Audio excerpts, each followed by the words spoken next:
How did you and Mom end up getting married? She wanted to. You didn't? I figured, what the hell? Were you ever sorry you married her? All the time. Could have been worse.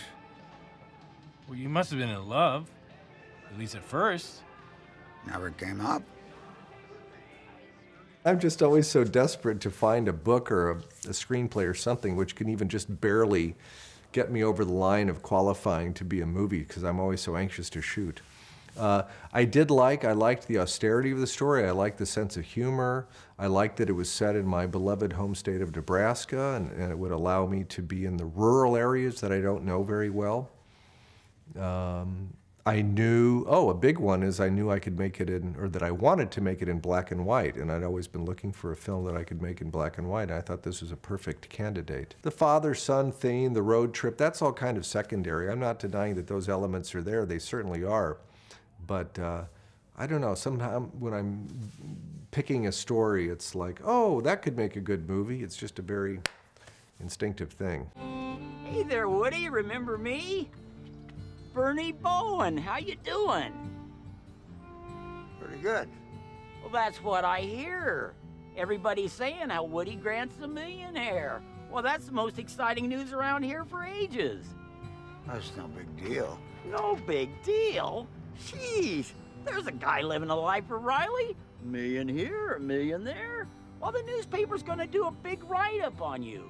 It's said of silent film, and it's true, that talkies were inevitable, but they came too soon. And it's true when you look at American Europeans of the late 20s, right before talkies came in, they were reaching an apex of very beautiful visual storytelling that was cut off at its knees a little bit. Chaplin continued to make silence, as you know, into the 30s, as did Japan until 36. But it'd be nice to return to that. And I mean, I grew up watching a lot of silent film. I still watch a lot of silent film, and as dialogue-driven as my films may be today, there's another level on which visually I'm thinking about figures in space, and I'm thinking about visual storytelling, almost on a silent film level. This one perhaps more than other ones, this one being Nebraska. So it would be fun to make an honest-to-God silent film one day. That's where you had your first drink? Dad used to let me sip his beer. So I guess you kept up that fine family tradition with Ross and me. You liked it, as I recall. I was like 6. A sip of beer ain't gonna kill you when you're 6 years old. I thought you drank. Come on, have a beer with your old man. Be somebody. Do you see it as a political film? Marxists would say all film is political, even in its avoidance of politics. Yeah, it could be. Sure, it could be. It paints a pretty bleak view of...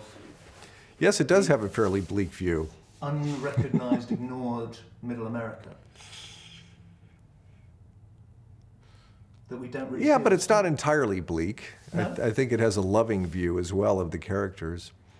But again, it's not for me to comment on the themes or the vision, if there is one at all in the film, but I think there's a certain sadness and melancholy, if not bleakness, about it. I've been trying to give it up. What for? I mean, it was starting to... It just wasn't helping. Now you're all right. I think it reflects my ambivalence about my home planet. Which is what? Well, if I could just tell you that, I wouldn't have to make a film now, would I? But you are talking about the film. Yeah, I can't explain things to you. I just make them. Excuse me. Yeah, Can I have a beer too, please? you betcha. I'm gonna drink with my dad.